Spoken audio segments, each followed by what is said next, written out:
gamers, if you're looking for a light economic game, then you want to check out Widgets and Digits. Let's take a look at how this game plays. In this game, players are going to be creating their very own widget, which can do whatever a player wants it to do, and then they will be trying to get the different pieces of their machine in order to run it as much as possible and make as many completed goods as they can to sell for the most profit. Players will have their worth at the end of the game being all the cash they have on hand, and any pieces that are on their machine will be worth their resale value, and then the player who has the most net worth will win. On a turn, players will invest, so they will buy and sell cards. If they already have a card in a specific spot, they will have to sell it if they want to replace it with something else that comes out into the market. Then they can also buy and sell goods. If they have certain goods that they want to buy or sell, they are the cost that is on the side here, and they can only sell as long as there is room. Same with buying. If there's nothing out on the board, they cannot buy any of those goods.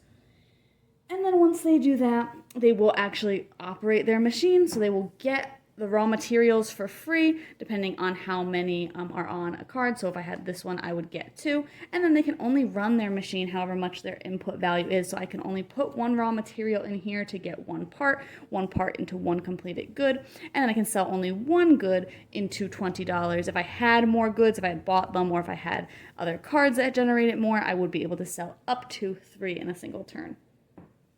Then they will have to pay for the cost of the labor that is on any of their cards or their starting board, and then play would pass. After 4 rounds, the player with the most net worth would win.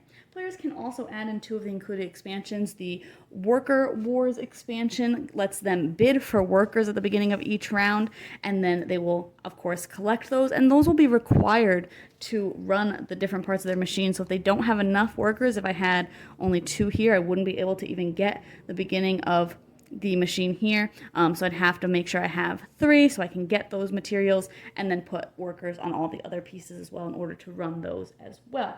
They can also add in the Boardroom Battle expansion, which will change up some of the cards and give them certain abilities, which can have a big impact on play as well. I can be kind of hit and miss with these economic type games where you're buying and selling things and just trying to have the most worth at the end of the game, but I thought that this one was pretty neat.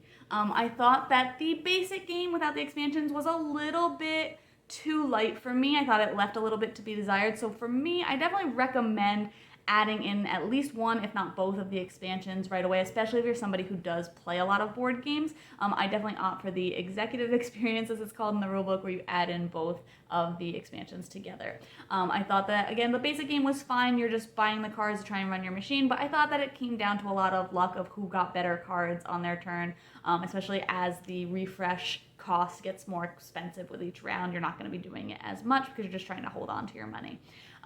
With the expansions, I thought that the Worker Wars was very interesting because you're bidding at the beginning of each round to get some workers, and hopefully you can get some if you don't get outbid. So that was definitely interesting.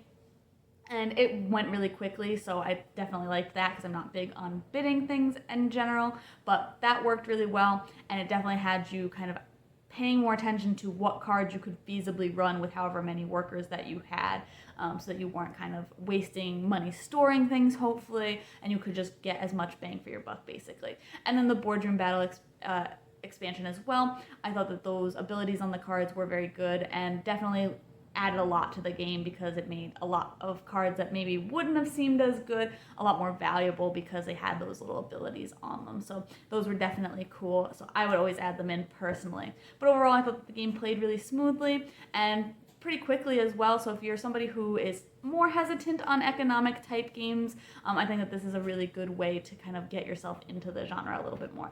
But you can check out my full thoughts on the blog today to decide if this one's for you.